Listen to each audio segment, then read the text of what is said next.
السلام عليكم.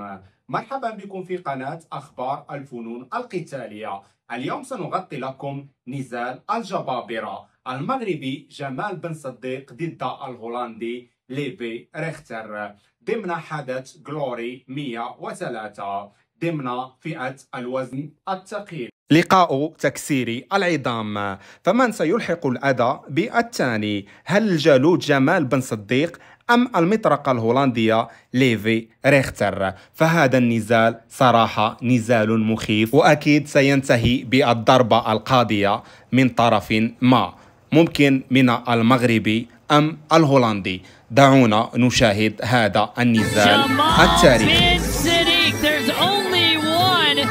Showcases his boxing skills and his movement for the all-out warrior who comes.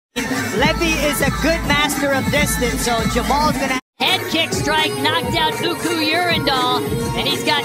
توجه الجولياتور جمال بن صديق إلى الحلبة بموسيقى مغربية خالصة.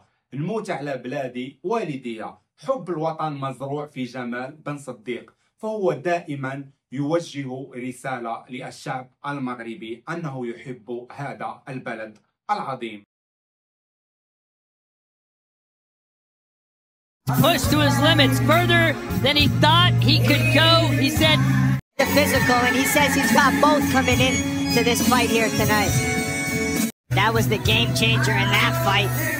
I mean, he's one of the most technical heavyweights on the roster. وفي الزاوية الثانية دخول العملاق الهولندي ليفي ريختر بموسيقى هادئة وابتسامة عريضة تخبئ لنا الكثير، فنتمنى الخير لجمال بن صديق. فهذه الضحكة أنا أخافتني صراحة. فارق العمر 4 سنوات، جمال أكبر من الهولندي، والطول جمال أكثر من 5 سنتي من ليفي، والوزن لصالح جمال أيضا 122 كيلوغرام فاصلة 3 مقابل 113.3 لليفي ريختر.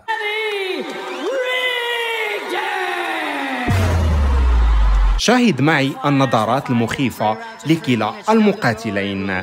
جمال بدأ النزال وهو المبادر دائما، لكن الكل لاحظ جمال لا يعتمد على رجليه مطلقا، فهو يعتمد على الملاكمة فقط، وفي رأيي الشخصي هو يؤدي جيدا وبطريقة ذكية، ويلحق الضرر بلكماته الثقيلة التي يوجهها خصوصا على وجه خصمه الهولندي.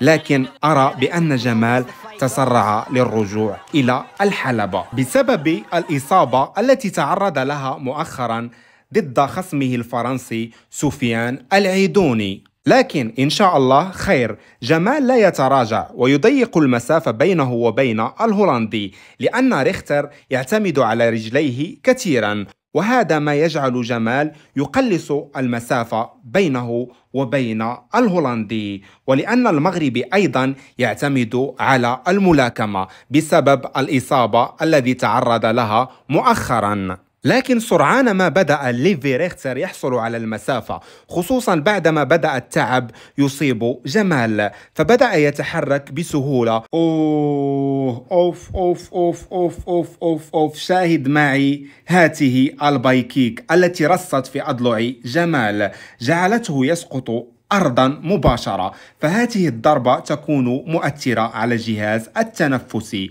فيصعب على جمال النهوض والتنفس، أو يكون ألحق الأذى بضلوعه. صراحة ضربة بايكيك تدرس من الوحش الهولندي، جعلت جمال لا يتحمل ولا يستطيع النهوض لإكمال النزال. فهنيئا للهولندي، وأرى للأسف نهاية الأسطورة المغربية جمال بن صديق، فهو على خطى بدر هاري. فللسن والإصابة والمرض والسجن أحكام يا جمال بن صديق.